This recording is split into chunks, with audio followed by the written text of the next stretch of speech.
Hello and welcome to another edition of the American Scouser podcast. With me tonight, I have Tim and Rich here to talk about the absolute abysmal monstrosity of the Wolverhampton Wanderers game and also to look ahead to the Brighton and Hove Albion game. So, first things first, Rich, what was your take on the wonderful spectacle on Monday afternoon watching Liverpool versus Wolves in the Cup? Well, it was really miserable to watch, wasn't it? Um, my thoughts on Klopp's lineup, though, is I think he did what's best for the team. Honestly, I know we don't all get the romance of the FA Cup, but as thin as our squad is and the injuries we have, and the fact that this is our first realistic chance to win the league in quite a long time, I don't really have a problem with Klopp's playing. Yeah, I'm the same. I said on the previous podcast I did not care, and when we lost, I also did not care. It was just the people that were playing that should be playing for Liverpool, which more frustrated me, I think. Which I'll come to Tim on now. Tim, what do you think about the lineup? Do you think Klopp got it right? Is there any players that you would like to see again play for Liverpool? Man, that is not a big selection of players, that's for sure. I guess I was like very frustrated. I mean, it was kind of like looking forward to seeing some of these guys that we don't normally get to, watch play. But at the same time, obviously, after seeing them, you're like, well, thank God we don't watch them play. But I think the thing that frustrates me the most is, I mean, two things. Is one, if we're not, and I know, like, we don't want to look like we're not taking the FA Cup seriously, but let's face it, we're not. And if we're not, why is even Lovren out there? Or why is even Milner out there? Why don't we bring like Masterson or somebody from the youth team? Throw Ben Woodburn out there for all I care. Why do we even not just field a bunch of young guys and see what they can do? And heck, if we get young guys from like the U23, at least they'll be used to playing with each other. We might have better cohesion and less disconnects, on the field. And then, so if you're going to take it half seriously, like kind of like what we were doing, and then it cost us Lovren, really, which kind of sucks, obviously, with Gomez and Matip both out. So, I mean, you knew it was going to be like an ugly performance just because, it's guys that are not used to play with each other. Lovren goes out. It's like a makeshift defense that, me and Rich probably could have squeezed into and nobody would have noticed. Yeah. And I guess, like I said, it was just interesting to watch, pretty painful to watch. And the second thing I took away from that game was, I think the most annoying thing to me was watching Sturridge play. Of all those people that are on the field, it's almost like he was kind of like too cool for school. If you don't want to be out there, don't be out there. I think he rather relished the role of coming in a big game to get that goal we needed, kind of like the Chelsea game, for example. And it's almost felt like he just didn't want to be out there. Like he looked like, if we're not going to take this seriously, why is he out there? Like why am I on the same field with Moreno and, Camacho kind of thing? That was probably like the two things that got on my nerves. I really couldn't care less about the score. Obviously, we wanted anything but a draw. But yeah, kind of like ugly to watch and almost aggravating for a game that I didn't care. I didn't think I would finish it aggravating. Yeah, I'm kind of with you. I'm going to get to Sturridge in a minute, actually, because he's someone I do want to talk about. The game, I said on the previous podcast, it's going to be a horrible game. The passing's going to be awful. There's going to be no cohesion, but eventually I think a bit of quality would win it. Of course, I was wrong. There's one question I wanted to ask, though. Rich, I'll come to you. Why is Simon Mignolet and Alberto Moreno still Liverpool players? I am absolutely bemused. I wish I knew the answer to that. As much as Klopp and Michael Edwards seem to have a great plan on getting the right players in and the right ones out, the only answer I can guess is because there are no other takers. Are we stuck with them and Markovic just because no one else will take them off our hands? Clearly, I don't see a role for Moreno, even under the worst of circumstances. And then he's going to come out a few weeks ago and moan about not getting playing time. that certainly doesn't help his case. So the sooner we see the back of him, the better. Yeah, I'm not underestimating this. He was dreadful. Alberto Moreno was absolutely dreadful. For a man who's asking for game time, you get a game. You abysmal. Play, Playing in a defense with a 16-year-old kid and completely being outshone, and a 16-year-old kid and a midfielder playing in the back with him and still looking like the worst of the bunch. Yeah, I'm going to get onto Hugh in a second as well. I just think, I'll come to Tim, like, with Moreno, not even Moreno, let's go, he was dreadful. He was awful, which is, to me, still mind-boggling that he lets Klein go, because Klein still does the job at left-back. For me, and this might be my biasness, I think Alisson saves both of them goals. Now, that might be biased, because we've seen Alisson play, but I honestly think that Alisson saves both. He does not make himself go that on the first goal that small, crouch himself down that much. Alisson will come out and charge the man. Second of all, Alisson will never get beat from 30, 35 yards, in my opinion. Tim, I'll come to you. Are we just blessed to have a world-class goalkeeper now, or is Simon Mignolet just that bad? I don't think he's that bad. I think it's he's in a situation where whatever he does, he's just not going to be good enough. I think it's the same reason we got rid of Karius at the same time, because you have the fans in the stadium now. I mean, having watched them before, we're kind of like, we've been hurt before, if you will. So, anytime the ball comes near there, any corner kick that comes in, especially in this game where we had no height too, you kind of worry when Mignolet is in there. I don't think he's a bad player, and I thought we had offers for him in the summer, and we chose to keep him as a backup to Alisson. And I mean, the guy is still like Belgium's second best goalkeeper. He's still being called to the national team. I think he has quality. I feel like he just doesn't fit well where, I mean, the stadium doesn't have confidence in him. I don't know if the roster does. I would think so. But I think, playing in an atmosphere like that, especially as a goalie, cannot be easy. Is he saving those? I think is Alisson saving those? I think he's saving the second one. Yeah. After watching that game, I thought Mignolet was one of the last ones that I would put the blame on, to be honest with you. I thought he was kind of like on the lower end of the blame totem. I mean, especially if you have that defense in front of you, I don't know how much you can do. I mean, that guy was just running at him by himself with Milner taking the wrong angle. I don't know. I don't blame him on the first goal. The second goal, I think he could have probably saved, and I think a better goalie would save it. But like I say, when you watch that game, like after I was done watching that game, he was one of the last people that I would put the blame on, to be honest. Tim, I agree with a lot of that. And one thing I will say on Mignolet's behalf, too, is the guy does seem like a model professional, even though he didn't want to stay and be on the bench. If you check his Instagram and watch his social media, he's nothing but positive, talking about his training. And also, I hope he gets a good move to another club that is at his level in the summer. And I hope we bring in a backup who, everybody can have more faith in. Because like you said, I'm sure as a keeper, a lot of it's mental. And if you just know that there's 50,000 people who are expecting you to drop that ball, it's got to be tough. Yeah, I think, listen, I take both of your points. I think Simon Mignolet will be a good goalkeeper for the team in the bottom half of the Premier League. But what I didn't agree with in the game, the pressure he was putting on Van Hoover from his kicking, some of the passes he was giving the man. Well, I'm saying man, I do apologise, he's a child. The passes he was giving the child. The child, by the way, actually came out today that he's on £145 a week, which translates to about $180 a week. Right. Yeah. Wow. Crazy. Some of the passing, I thought that you could, as an experienced professional, he put the kid under so much pressure with the passing. I thought that was poor from him. But, I think he could be good just in the bottom 10. And to be honest, are you going to lose any sleep if he's never plays for Liverpool again? No. Not a bit. Yeah. Nope. Let's get on to another negative thing before I go on the positives.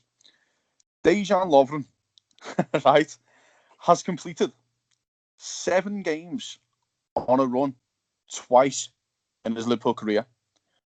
So that means is every 6 games, on the 7th game he gets injured. or he's out for some mysterious reason. Now, I like Deggsy. I've actually backed Deggsy in this podcast before. Is it time? Because he cannot be trusted. We haven't had any correspondence on the club. How long is he out for? Is he out this weekend? I don't know. Now, I'm going to come to you, Rich.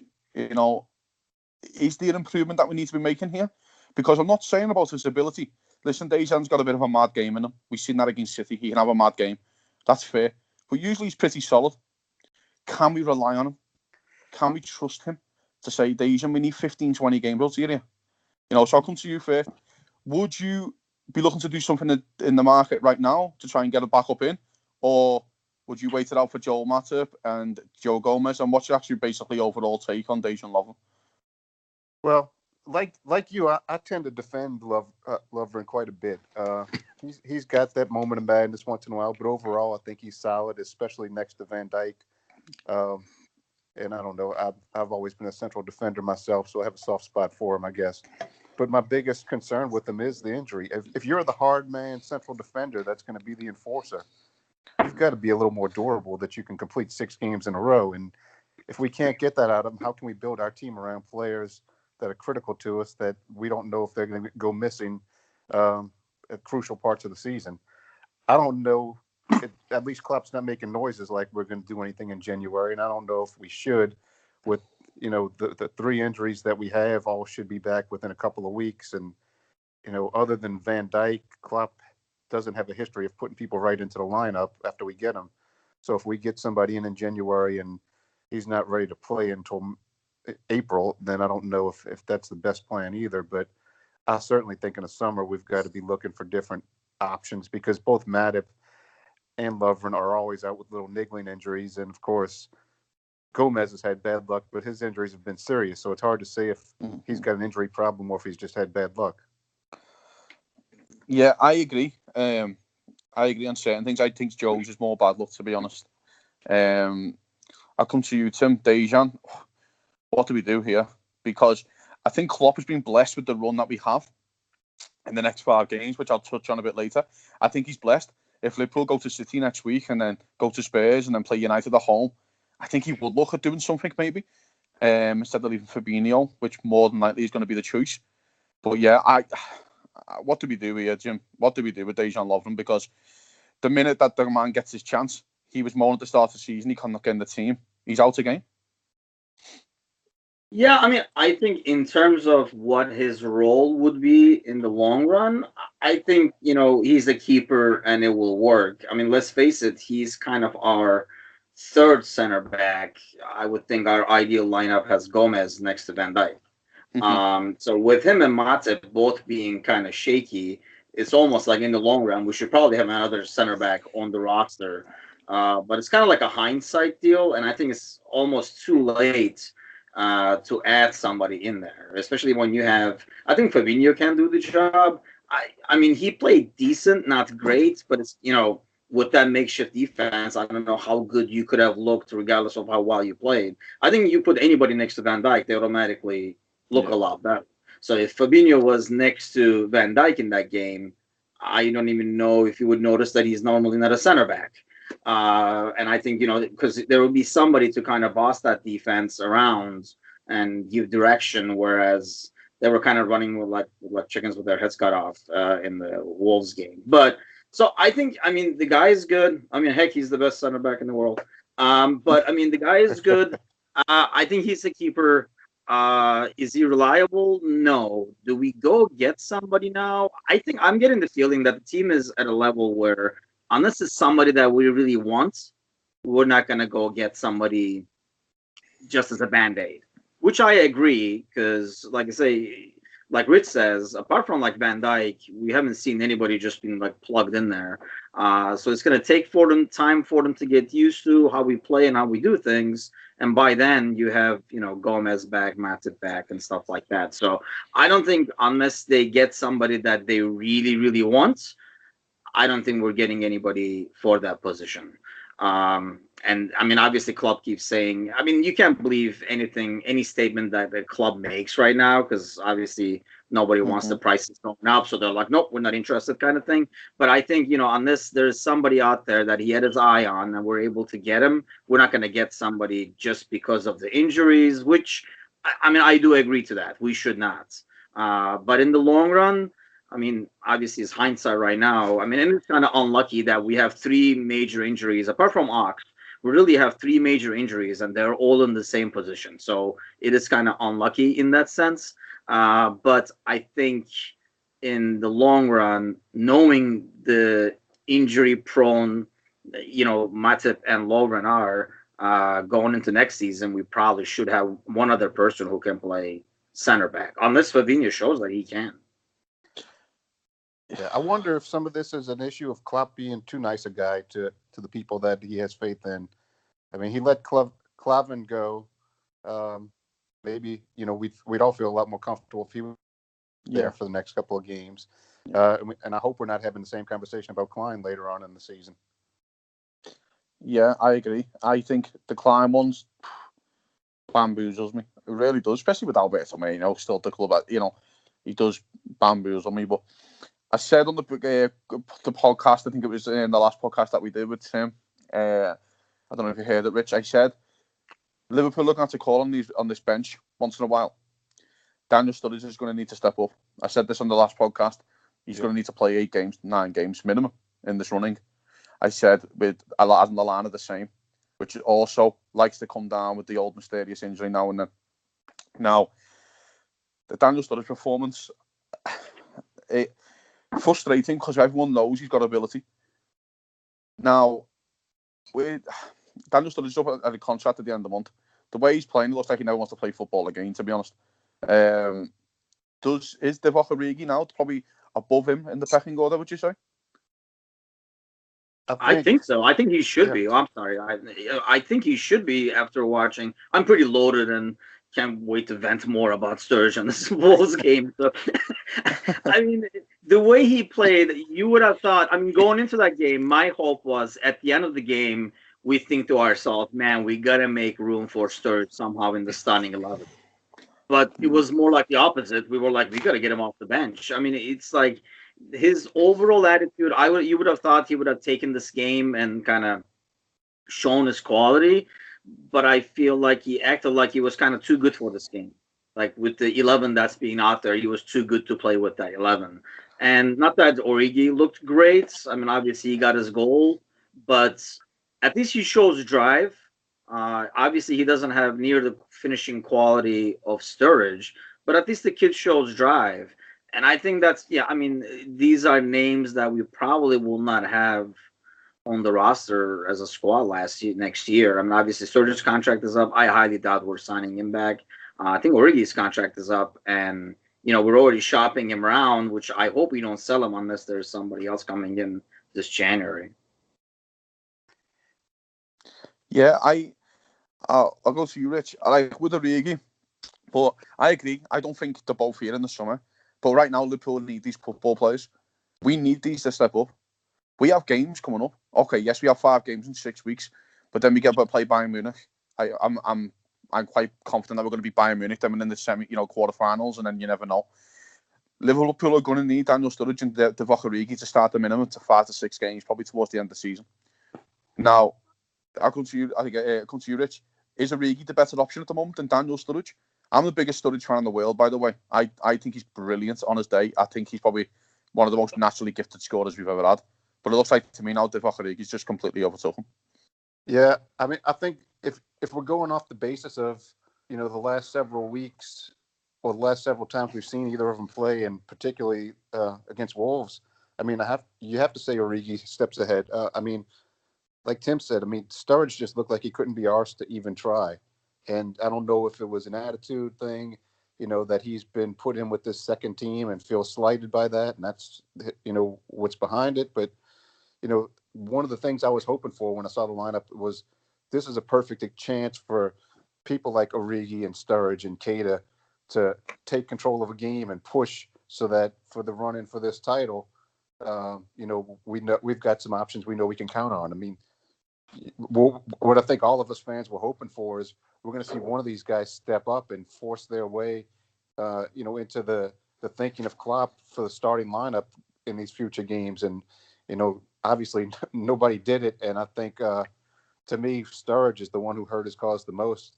I mean, we all see, Milner had a crap game. Lots of other people had a crap game, but Sturridge is the only one that you can look at and say he had a crap game because he didn't put the effort in. Yeah, and, that's just not acceptable. Yeah, I know he's lost his pace. His finishing ability, of course, is still there. I just think, you take a chance. If you go and score and you play well, then you can look at Leicester at home on a Wednesday and go, could he rest Firmino in that game and I could get that game, and things like that. So, we'll go to the only positive out the Wolves game was the child playing, who I believe is probably still doing exams right now. In school at 16 years old, Kian Van Hoover, very highly rated. He came in and looked like a cross between Rio Ferdinand and Jamie Carragher all rolled into one. I think I've never seen a debut like it, to be honest, of a young man who can just step in like that. Tim, I'll come to you. Do we have the second best centre-back in the world, with the first? Yes, third, fourth, you name it. But I mean, he played well. I honestly think it's helped him to just have to hop in and come in there. It's almost like he couldn't think about it long enough to even get nervous or have those butterflies, because if he was coming in the 60th minute or something like that, where he's warming up thinking about it, he just didn't have that chance. He was like, here you go, you're going in, I guess now, kind of thing. So I think that helped him a lot. It's too early. I don't know. I'm always, me, I'm the pessimist, and I'm always overcautious with young players because there are times where they'll make some great appearances and then kind of disappear for good. So, but I thought he played really well. I mean, he's 16 and you can tell, sometimes he got kind of physically wasn't enough, but I mean, man, it was pretty impressive for a 16-year-old kid. I mean, it's almost like you have to keep repeating to yourself to say, he's 16. What the heck? He's 16. Now you're just watching him out there, and he just didn't look like a 16-year-old playing with men. So it's definitely a bright future. And I think these guys like him, Camacho, are kind of the reason, I go back to what we were talking about in the last podcast. I think that's part of the reason why we let Klein go on loan to increase his value, because he's going to be sold. So he gets some exposure, raises his price, and he's sold. Because we got all these young guys to back up Trent as well as, Gomez in the long run. I'll come to you, Rich. Was you impressed with him? I thought he looked great. I mean, he's definitely going to be one for the future. His biggest problem is the problem that any 16-year-old is going to have is that, he's just not a very big, strong guy yet. He's tall enough, so once he puts some meat on his frame, but his reading of the game and his use of the ball was just fantastic, and that was playing with a center back who probably wasn't communicating with him that well, since he's not a usual center back. I mean, like we said already in this discussion, I mean, anybody next to Van Dijk is going to go up 10 levels, and this kid, next to him in a couple of years, looks like he's got the chance to be a stud. The only thing having said that I think we need to be careful of is, we don't want to see him rushed in too soon. And even with our injury crisis, I'd rather see Fabinho in there against Brighton than have Glenn Murray just beating him up and using his, years of experience to take advantage of him. I don't think throwing him in there too early and breaking his confidence is going to do him any favors. And I don't know that he's up to the task against a team like, relegation fighting teams that are going to really push hard on him. I agree. I don't think we see him again this season. I think, it was kind of a one-off. There's rumours going around he may be on the bench against Brighton. The only thing I'm thinking is that if there's a serious, we have another injury, and then he can maybe jump back in. I don't think he plays again. I think he was brilliant. I think, coming in with Rafa Camacho, who's also making his debut, with Albi Moreno, Simon Mignolet giving you balls like the passes he was giving. I thought he'd done really well. I was really, really impressed with him, to be honest. So what we'll do when we move on to this weekend, Brighton, probably, in my opinion, top 5 most important games this season.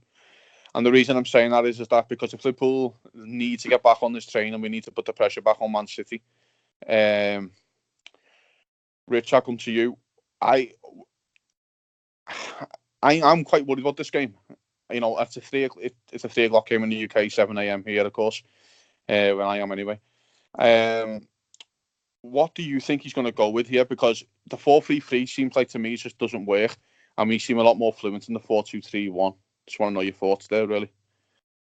I agree. I think the 4-2-3-1 is a better choice for this game, and I think we look better and we can use more of our options. I think in that formation. The only thing that makes me, I guess, second guess that is, I like Fabinho as part of that too, and of course he's likely to be part of the 4 this week. So who's that put there? I read that Hendo has a slight knock and is a doubt. So who do we have? Then do we have Gini and Milner play there? What's our options if Fabinho's in defense and Hendo's not available? Mm-hmm. So that might force a change in Klopp's thinking, unfortunately. What are you thinking, Tim? Yeah, with the Hendo thing, kind of throws a curveball in there, and I think I agree. I don't think we see the kid in there again. So you're probably assuming Fabinho is going to play next to Van Dijk. So it's going to have to be Gini, Milner, I'm assuming, in there, because he has played Gini before. Mm-hmm. I mean, that's the beauty of, like, I think that's the great part of, like, Gini's game. He's the Swiss Army knife deal. And I think we do go with, I mean, I was really hoping to see more out of Keita, for example. That was another disappointing performance, I thought, against Wolves. So I think we see Shaqiri out there with the front 3, and we kind of like use movement and almost like kind of like change formation throughout the game to kind of confuse that defense with like Salah kind of like moving in between center and the wing kind of thing. I mean, I agree though that this is a huge game. I mean, I was kind of hoping this game would be coming after the City game instead of like the Cup game. This is a huge game for us to win, extend that lead again, and put the pressure on City again since they're playing after us. And they're playing against Wolves, who obviously give a tough time to all the top 6 teams, really, like they have throughout the season. So you never know. And I think, when you extend the lead to 7 points, we've seen City kind of like, feel the pressure. I think this is a role. I mean, everybody talks about how experienced this team is. They've been there. They've been the champion and stuff. Yeah, but they were running away with it all season. They have not been as much of a title race, if you will. They just kind of like ran away with it and lapped everybody last year. So I don't know how much of an experience advantage that gives when compared to, especially being behind, not even nose to nose. So if we win this game and extend it to 7 points, that puts a lot of pressure on them. And heck, it's one less game. It's down to 16 games with 4-point leads, worst case scenario. So yeah, I've got a feeling he's going to throw a curveball and go 4-4-2. He threw the curveball last year against Brighton away with Gini Wijnaldum and Emre Can centre back in a 3-5-2. 3-1-5-1, I believe. I've got a feeling he's going to go 4-4-2. I have a feeling that he's going to put Salah and Firmino up front and play Mane left wing and play Shaqiri right wing. And then has his choices then out of Gini, Milner and Keita to play centre midfield. I don't know why. I just think with the 4-2-3-1 with Fabinho in there, I don't know if that's going to suit Fabinho. And I understand what the 2 pick players foiling to protect Fabinho. And I don't know. It's just something I've been thinking about the last couple of days. I've just got a feeling he's going to go for a straight 4-4-2. And he's absolutely going to throw the real book out the window that Chris Hughton's thought about. He's just going to think, wow, what's he done here? A bit like, he's done it, he done it last year against Brighton, but he's done it a couple of times where he's really surprised. I think it was against United. He put Salah back on the right wing and didn't play him up front. And it completely ruined Jose Mourinho's plan. But I'm really nervous for this game. I think if we score early, I think it'll be a nice roll. But I think if it goes a bit late, I've got a feeling that it could be a really, really tough one, to be honest. But with City playing on Monday, I come to you, Rich. How important is it that we got? I know it's course it's important to win every game. Now we're in a title race, but to go to City, Wolves, don't forget, they're no pushover. They just beat Spurs at Wembley 3-1, which is a fantastic result. City have shown weaknesses against Crystal Palace and Leicester, of course. Are you confident that Wolves could do something, especially with the pressure on City?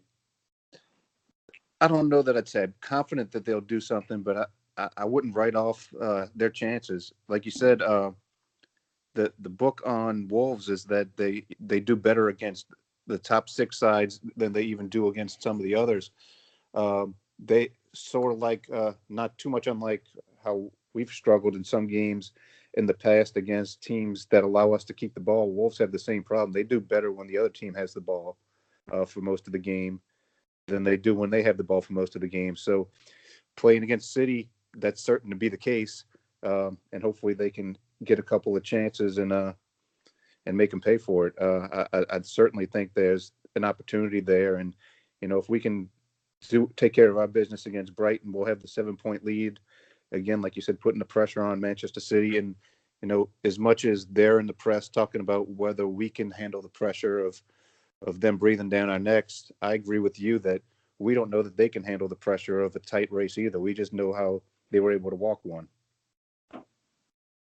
Yeah, Tim, is a case here of special agent Jurgen Klopp? Let Wolves beat us, get a bit of confidence to go to City and beat them.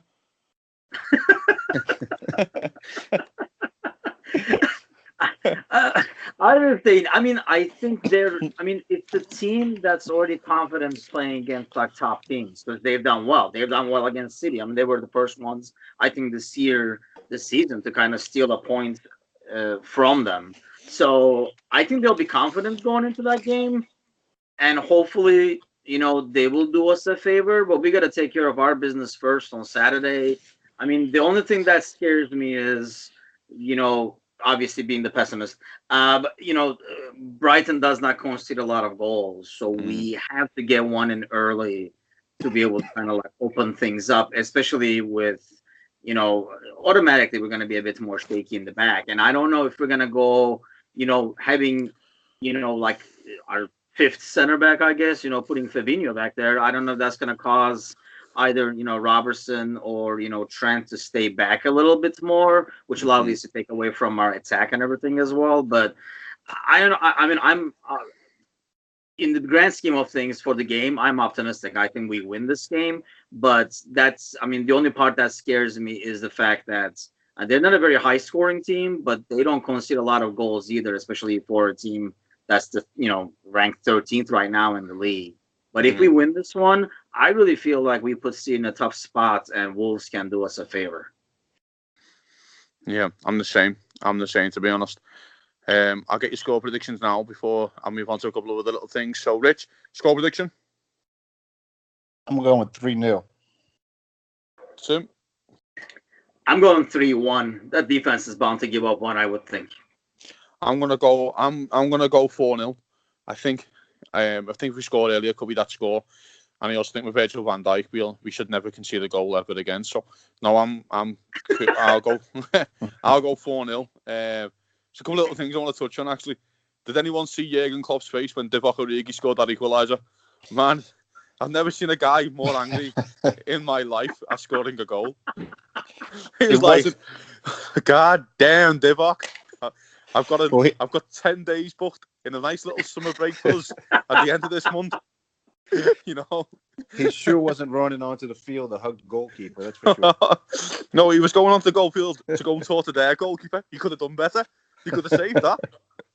And that's what I mean. If we really don't care about the FA Cup, why do we even risk anybody? And I know, like, in the beginning, it's kind of a hindsight deal. In the beginning, when I saw the lineup, I didn't think there was a big risk out there. I didn't think of, Lovren, going out in the 5th minute. But, why don't we just use it? Let's stop trying to pretend we care. We obviously didn't. Right. We wanted anything but a tie. If we win by luck, we do, kind of thing. Why don't we just use it to get these kids out there who are more familiar with playing with each other, and let's see what they can do. We pretty much ended up doing that for the halfway anyway, but obviously the players that I know us as fans were hoping would take advantage of the situation. We're kind of looking down on the fixture. Kind of like Kate, Sturridge and stuff like that, because they're kind of too cool for school. This is kind of like, why am I playing with all these bench guys kind of thing?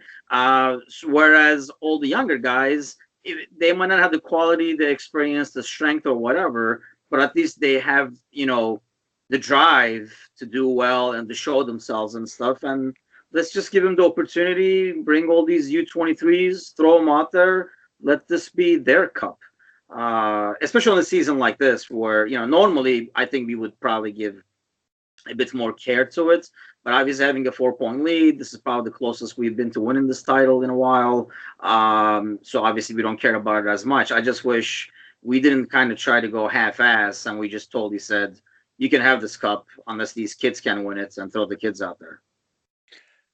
I think he's kind of thought like I was thinking in the last podcast. I'm going to play this team. I need to get minutes in Sturridge, Origi, Keita. I need to get minutes in them because I'm going to need them. We are going to need these footballers. Now, okay, the Moreno one, I'm with you. Fuck me. If he never plays for Liverpool again, be the best thing in the world. He must make a great cup of tea to still be at Liverpool. It's the only reason why I'd keep him round. I'm telling you. I thought his only job was being Coutinho's bestie, and Coutinho's yes. gone. So what do we need? He's brilliant on Instagram. Alberto Moreno's my guy on Instagram. But my God, he's not a footballer. Simon Mignolet, again, I agree with you there. I think he's looking in what I was thinking. In that, if Liverpool do get through, say Liverpool got through 2-1, we win late on. I think he looks at it seriously. Now, you look at City, look at their cup runs that they've had. They've had the easiest cup runs in the whole world. Just beat the team 9-0. Fuck me. You know what I mean? And Liverpool drew Chelsea. We drew Wolves away, which is probably one of the hardest draws you could have had in the cup. I don't think he's been blessed with the draw. I just thought, listen, it was one of them games. At the end of the game, I honestly didn't care. Actually, I'll have a yes or no question off you. Rich, I'll come to you first. Do you think he got it right, the team selection? Yes. Tim? For the FA Cup, you were saying? Yes. No. I mean, like I say, mine is kind of like a hindsight kind of thing, but my feeling on the whole cup situation is, especially this year, going into this game, especially with the draw we had, instead of half-assing it, we should have just said either throw the young guys out there or, throw a more serious side out there. I mean, really, I understand what you're saying in terms of getting these guys playing minutes, but really, do we get anything out of giving Sturridge and Origi minutes in this game? I mean, I don't know. Is it going to pay off in a couple of weeks when they come in? I don't know. I think they're going to – if Sturridge comes in a game, God forbid we can't score this weekend, and he comes in the 75th minute to kind of like get like a last-minute goal, I think that's when you see the actual Sturridge. The Sturridge out there looked like a guy that was just out there, at the park playing. So I don't know how much of a good it does to kind of try to make him switch from, one mode to the other. And yeah, I mean, the hope was, like a guy like Keita to kind of show his skills and, gain some confidence. But I would argue that it probably had the opposite effect. It's interesting. It is interesting. I'm not sure. I think he was in the right position. I thought he'd done the right thing. The Premier League is all that matters right now. If this is any other season, and I would want a bit more care in the FA Cup because the drought has went on for so long with the league. I'm fine with it, to be honest. Actually, it was nicely segueing on to going out the FA Cup there. 5 games in 6 weeks, guys. Now, that is a dream for the football manager. I think we get a couple of 10-day rests in there as well, where he can take the team away. One before the Bayern Munich game at home, and the one at the end of January. So, how much will that affect Liverpool over Man City? Now, of course, Man City do have another game next week against Brighton, which they can start me and you, and it doesn't really matter. They also have an FA Cup 4th round game against Burnley at home. They also have a League Cup, the League Cup game against Brighton. Sorry, I just mentioned that. They also have the League Cup final, which is going to be the end of February. If they get through against Burnley, they got the 5th round game. So I believe it works out that Liverpool could play 7 games and they could play about 12. How big will that come towards the end of the season, Rich?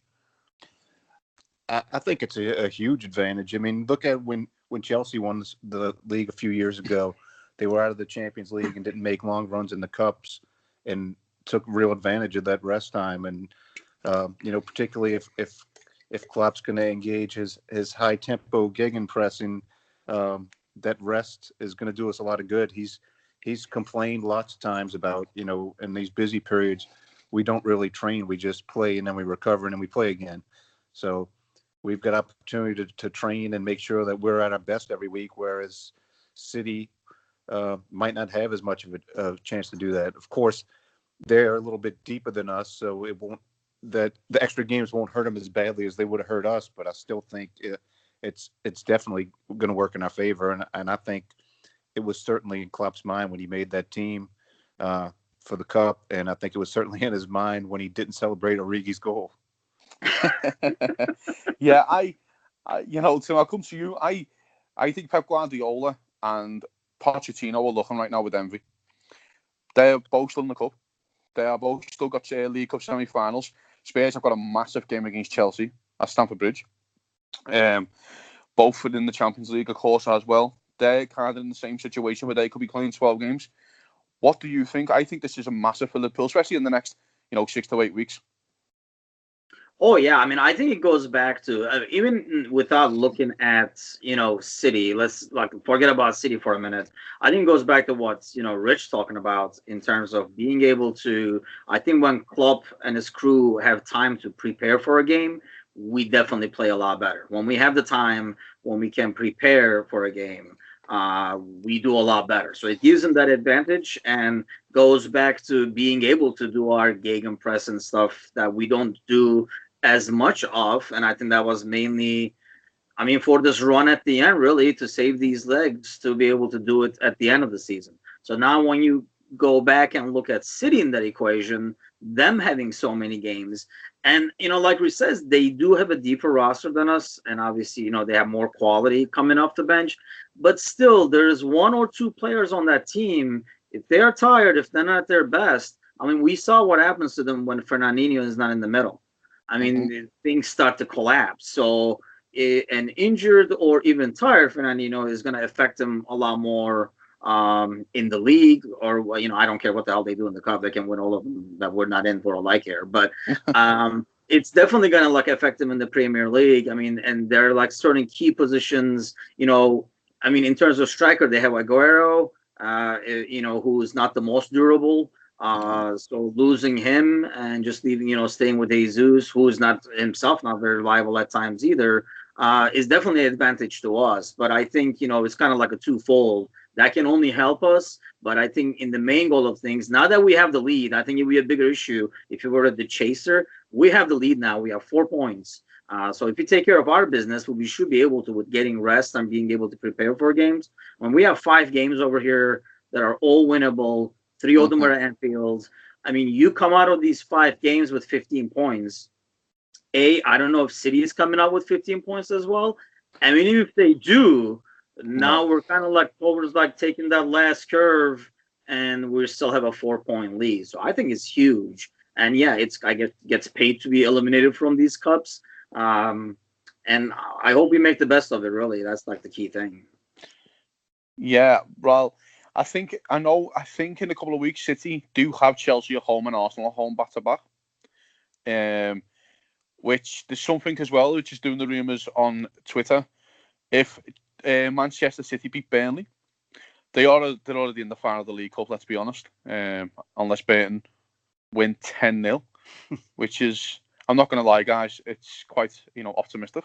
It's handed. I don't know if you should write them off so easily. If they score early, they might get a chance. Yeah, if they would have got that crucial away goal, then you never know. But they never. So if they beat Burnley in the FA Cup, they are meant to be playing on the League Cup weekend Manchester United away. That game has to be moved, and they think the only place they can put it is the second to last game of the season. City might have to go to United, which is a wonderful thing again for Liverpool. Also, though, it talks about the fixture pile-up. They do have Schalke in the Champions League, which is basically a bye. I think Schalke are 12th or 13th in Bundesliga this year. They're not doing too good at all. But I'm going to bring this on to you, really, Rich. There's going to be a moment, as Tim just touched on with Fernandinho. He's going to have to rest him, and he's not going to have to play certain games. Now, he is not him, De Bruyne. Silva struggled this season. Aguero struggled with injuries. Company has struggled for the last 3 seasons with injuries. To play that many games in such a short space of time, surely one of them's got to get crocked here. Surely one of them, preferably Fernandinho. You know, one of them. I don't think I understand what you're talking about with the death. It's not just the death that you got to worry about, because say Sané doesn't play next week, but he still went to training. He's still done all the same tests and all the same rigorous roles as the players who are playing, where Liverpool can be on the beach for 10 days. So what I'm asking you is that with their squad depth, can they handle this? Are they going to handle getting to basically the League Cup final the end of February? Are they going to handle without basically picking up maximum points? Well, like I said, I think they have better depth than we do, but I don't think that means that they're not going to be affected by it. I mean, like you said, Fernandinho's had some injuries already recently. He's also, I think, 33, so he's not getting younger. Can he cope? And as we've seen, I mean, it's not like they can just decide, well, we're only going to rest him for the big games because we can win the against the small teams without him. Well, they lost to the small teams without him this week. That was games they would have expected to win without Fernandinho. So they can't just go with that strategy. De Bruyne's been in and out all season. Clearly, he's probably not up to the rigors of it this season. And they're even you look at who they've got to play against. Burnley's going to go in and play them with their hatchets out, just like they played us. They may not all make it through that game. I think it's really interesting. I think it's I think that Jurgen with them 10 days off. I know Virgil's suspended for the first leg of Bayern Munich as well, so Virgil gets another little week there as well. I think it's massive for Liverpool. I really do. Yes or no answers, guys. Do Wolves get something from Manchester City? Rich? I'm going to go with yes. I'm calling a draw. Oh, Tim? I mean, my heart says yes. I'll take your heart. Let's go with my heart on this one. Especially if we win, I say yes. So do I. So I'm completely with you guys, to be honest. So kind of wrapping this up, really. Been looking at the January transfers. I don't think that anything's going to change. I don't think anyone's going to come in. I don't think anyone's going to go out unless someone offers silly money for Alberto Moreno. Bournemouth might buy him. Bournemouth might offer 45 million. They paid 20 million for Dominic Solanke, so you never know. Well, I think we've burned our bridge with Neil Warnock, so he's probably not going there. Oh my God! By the way, I can't believe he's still crying about Klein. Anytime I can boil Neil Warnock's piss, I'm for it. By the way, worth it. Oh my God! It's literally at the end of the season. If Liverpool win this league, it's going to be a statue of Divock Origi and Michael Edwards. And on it's going to be a statue. Here's Michael Edwards boiled Neil Warnock's piss. It's absolutely brilliant. The absolutely dinosaur of football. I actually talk 5 minutes about Neil Warnock. This man, you know what? It was the way he said Liverpool lack class. My word, Neil Warnock. My word. We lack class. Oh my God. And let's be honest, Bournemouth or Cardiff, there's surely only one winner, guys. Come on. Well, Klein came out after. Klein, for God's sakes, for one, and it sounds like Klein didn't want to go there. So no one wants to go there. Well, that's another story. He wants to go and play for fucking Neil Warnock. Well, God, Klein's statement was that Bournemouth played a game that suited his style better, and they had a wonderful manager. I mean, that sounds like that he made up his mind, and Warnock played into that decision. So he might not want to draw too much attention to it. Neil Warnock, man, he's the kind of guy who has stones on his cornflakes which is like instead of milk, he has petrol. Just a weird dude. Just a weird guy. But no, oh Liverpool, man, make me laugh more and So more, let me ask please. you guys this: if you're doing yes or no questions, Okay. do we sell your? If we get a good offer, do we sell your hero Origi in January? Never. I think Ne- no. No, and I know. All joking aside, no. We haven't got enough depth unless he's really backing Ryan Brewster, which is brave. I said to you, I don't think we sign anyone because I think Oxlade-Chamberlain's further down the line than what people think. You know, Jurgen's not going to say, oh, he's back in March. He doesn't come back till the middle of April. All the fans are going to be going, oh, you know, what's going on with Oxlade-Chamberlain? If you say he's going to be back at the end of the season, he comes back in March. Everyone's like, oh, he got back early. You know, it's about setting standards. So, no, I don't think Divock Origi goes. And to be honest, I don't think, if Liverpool win the league by 2 points, you know, I'd hate to imagine, I'm not going to hate to imagine I'm going to be there. I'm going to be in Liverpool if Liverpool going to win the league. And, oh, my God. I'm talking to Everton fans now who are actually booked to leave, which is absolutely brilliant. I've got a few Everton fans who are friends, and they're all picking on a camping trip where you can't get no service on your phone, which is absolutely wonderful, isn't it? It's just honestly, it's absolutely just going away for 4 days. They actually done it in May for the Champions League final, and they did not know the score till the Friday when they came home. Oh, great stuff. They must go home to the girlfriends every May and go, hey, love, can we go on holiday in May? I'm not sure. Depends on Liverpool. What do you mean it depends on Liverpool? You're never fan? Yeah, but you never know. But no, on a serious note, no, I wouldn't sell me. I haven't got enough depth. Especially the way Sturridge is playing. The way Sturridge played against Wolves. I just think, you know, Divock's definitely a better option. You know, I like how he took his goal, by the way, yeah. Should really touch upon that. It was a really nice goal. How he took his goal. On his left foot, it was really nice. Jurgen Klopp never thought that. Jurgen Klopp was like, we just wasted $5,000 on a training camp here, fella. What are you doing? I do not want to come back here. Sorry, come back to Anfield on a Wednesday in the pissing cold, watching my 16-year-old mark the 6'7" striker. What are you doing? Absolutely brilliant.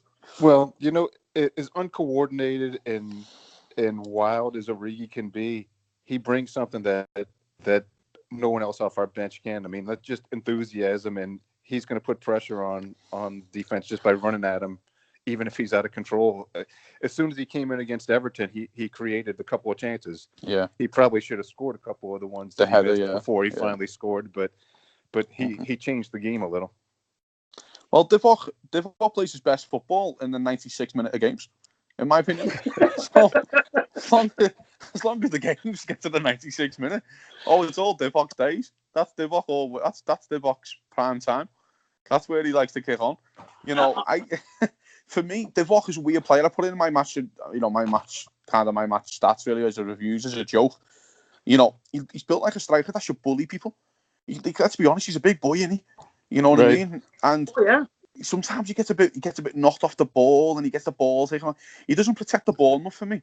Where sometimes, you know, I want him to use his strength a bit more and go, you know, stick an elbow in, be a bit dirty, but other players do it all the time. You know, I just think he could use his size a bit more. I think if he protected the ball a lot more for us, I think he could be much more of a bigger asset. I mean, honestly, the guy has the size to be a number 9, but he doesn't have the strength to be a number 9, but he has the speed to be a winger, but he's too tall to be a winger. It's kind of like a weird mix. But, I mean, to be honest, though, like between him and Sturridge, we talk about depth and stuff. If there's 15 minutes left in the game and we're trying to get a goal in, maybe I would put Sturridge over Origi. But if somebody is out injured and we need somebody out there, I think I would personally rather see Origi out there than Sturridge over, starting, I should say. Yeah, I kind of agree with that, especially in the formation Liverpool play, because you can play him out wide, you can play him left wing, and let him cut in on his right foot and, have a strike and things like that, and you do get a bit more work rate out of him. So, yeah, I kind of agree with that. As an impact sub, Daniel can, change a game completely. It's really interesting with Liverpool because at the start of the season, we're going, our squad depth's really good. And it is a good squad depth, but now with, 3 or 4 injuries, okay, centre-backs, Oxlade-Chamberlain, and, we didn't get Fekir. You can now see where Fekir would have played. You know Or what I mean? did we not get Fekir? You never know, man. It's never too late. Come on, bro. Not with his knee. His knee. No, come on. His knee's made out of Laffy Taffy. There's just no way, bro. No, I think that's done. I think the Timo Werner's got the more of the, the legitimate kind of. You already know I would have took Pulisic. It's been heavily backed that I would have took him over Alden. But Timo Werner, I think it's going to be in the summer. I think that's more of a summer thing. But actually, Rich, I'll ask you this question. I know it's your first time on the podcast. You popped your cherry. Well done. It's about time. Thanks for being so gentle. It's okay, fella. It's okay. We can watch cartoons after it. But I mean, what we can do. Now, I don't know if you've listened to the previous podcast. I'm going to say you have, and you've watched it and listened to every minute. You know what I mean? Because you're an avid American Scouser listener. Would you? My take on Christian Pulisic. Here we go. I knew we were going to go there. Right. Would have you taken Christian Pulisic at Liverpool for the price that was rumoured? 55 million he went for. Would you have taken Christian Pulisic? I would have taken him for maybe 35. Thank you. I think he's got potential. Well, Rich, this is your first and your last time. Well done, fella. You've done well. I want to say goodbye to Rich, yeah. That was the correct answer. I think he's a decent player. I think he's been overhyped. I think he could fit into the team and make a difference, but I don't think I'd put him near the level of a Fekir or, even lots of other options that are out there. And if we were going to spend 55 on him, I think there's probably some other choices I'd prefer to spend 55 on. Rich goes into the podcast Hall of Fame just like that. Just like that. So, wait there. Let me just put my case forward in a second, okay? Does he play more minutes than Shaqiri? Yes. Let's be honest, he does. You'd have him over Shaqiri. I don't know. Shaqiri's hit his level. Shaqiri is more of a difference maker to me. He's an impact sub. Yeah, you're probably right there. But maybe if we had Pulisic, we'd have played him in a meaningless game against Wolves and advanced to the next round. But I don't know how much he fits into the team that we have on an ongoing basis to try and win the title. I still think Naby Keita is going to come good, and so where are we using Pulisic once he comes good? And we've got Fabinho in there, we've got Ox coming back in the midfield. He's not displacing anybody in the front three. If we bring in Timo Werner, where's the need for him? Where's he fit in for us? Is he the new Lallana? Oh, don't say that. Fuck me. Another mysterious illness. My God. The man must have polio or something. He's got so much sick. At least he got a haircut.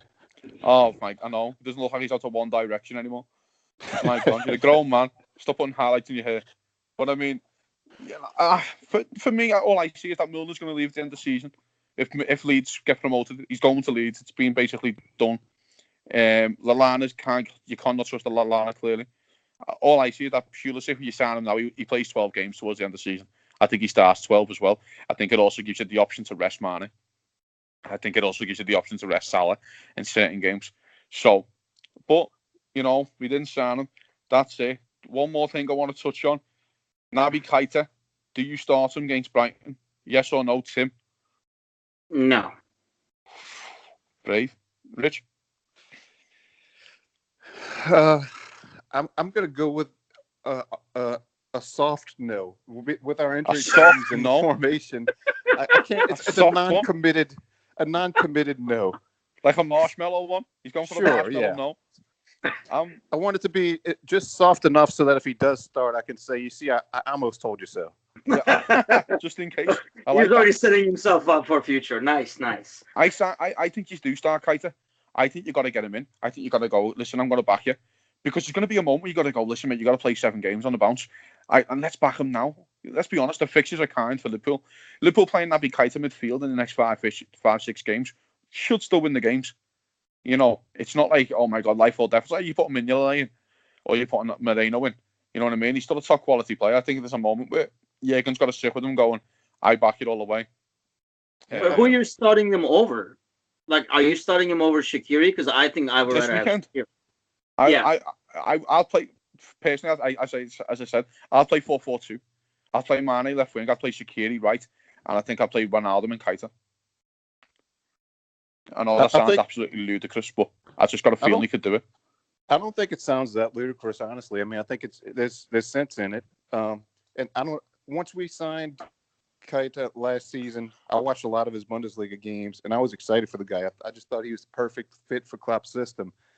He didn't turn into garbage over the summer, so clearly he's still got that in him. We just need to get him comfortable and see that from him. And, you know, the run-in for the title would be a perfect time to see that. Yeah, I think it's kind of like an adjustment to the Premier League. It's just a different type of football ultimately. And that's why, you know, when you go back and ask, you know, of course you didn't ask me, you asked Rich, but would he get, like, would Pulisic would get more minutes than Shaqiri? I would have said no, because I think the biggest advantage that Shaqiri has, and he's doing well, is because he knows the league.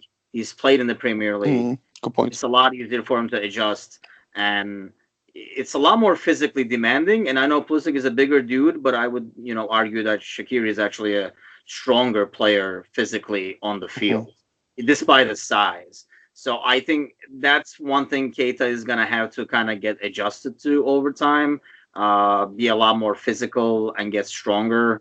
Because that kind of worries me, you know, how many times he has been out and how he can kind of get like shouldered off sometime. I mean, his quality is there. You can tell. There were a couple of passes this game where you were like, oh man, it was almost there. And if it went through that needle hole, you know, it was just going to be a perfect pass.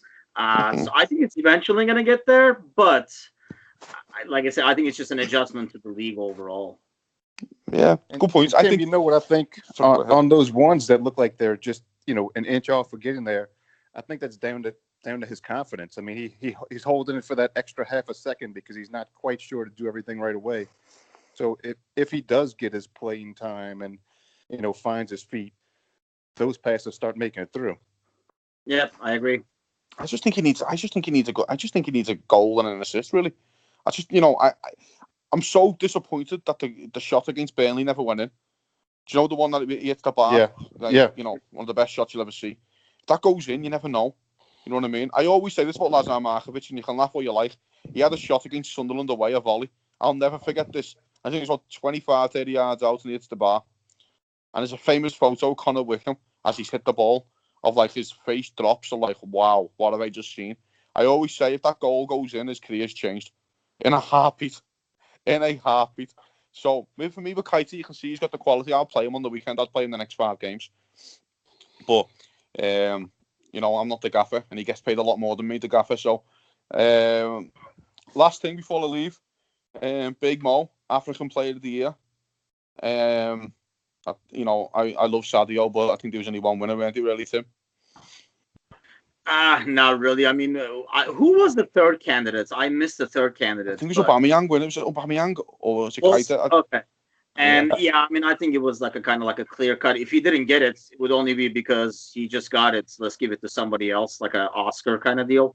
But yeah, I mean, obviously he deserves it. I was actually impressed to see. I think we ended up having 3 or 4 players from the top, like, starting 11. Yeah, we had Keita as well. We had the 3. Yeah. Yeah. So I thought that was pretty impressive, especially now that the cup timing has changed. That could have really come to bite us in the ass if they were still doing the African Cup like in the winter and stuff like that. But with that being changed, I think that's like a good deal. No, I thought it was like I said, I don't even know who the third option was at the time, but I was like, regardless of who it is, it just has to be Mo. The 2 season. I think that's as sure a thing as there ever was. The one thing I'm kind of a bit disappointed in Mo about is if you watch the presentation or clips of the presentation, he's got to work on that dance. Oh man, it's like, do you know what I love about it as well? It's like, oh, I don't really want to do this. Then in his head, it's, oh shit, this is going viral. I best get into this. Like, oh fuck, I've got to start dancing. It's like a little split moment in his head of like, oh no. You see Sadio, he's straight away, and Sadio came dressed. Like, I could get into this right now. But Mo, he was, you know, I'm not sure about this. You can just see how big Africa is as a continent in the two different personalities of Mo Salah and Sadio Mane just on that one clip. But no, it's listen, it's great for Mo. You know, actually, I looked at that the 1-11 Africa that they put out. My God, it's a team. You know, they had Aubameyang, and I think Koulibaly was in there as well. You know, they had a fucking Keita, They had to squeeze Koulibaly in at left back because the defense was so solid. But, I mean, a hell of a team. But no, congratulations to Mo, brilliant. Go for him as well, because the other thing was, I remember last year when this presentation was on, it was just before the Merseyside derby in the third round. So I remember the fans last time were a bit, you know, nervous for getting them back and things like that. So I'm glad he got the chance to go again, and, you know, brilliant for him. But before I go, any other business, guys? No, let's just get this win and get back to our winning ways, and then wait for Monday for a Wolves miracle. This is the weekend for us to make a statement. Like, I agree with what you said earlier. This is one of our biggest games of the season. We've just lost 2 in a row. Of course, the Wolves one, you know, obviously has disclaimers, but still, we've got to show we're serious about winning this, and it's got to start Saturday. Couldn't agree more, guys. Right, I'll leave it there. So everyone, could you please like, share, subscribe, all that jazz, and thank you for listening. Up the Reds. Cheers, guys. Up the Reds. Cheers.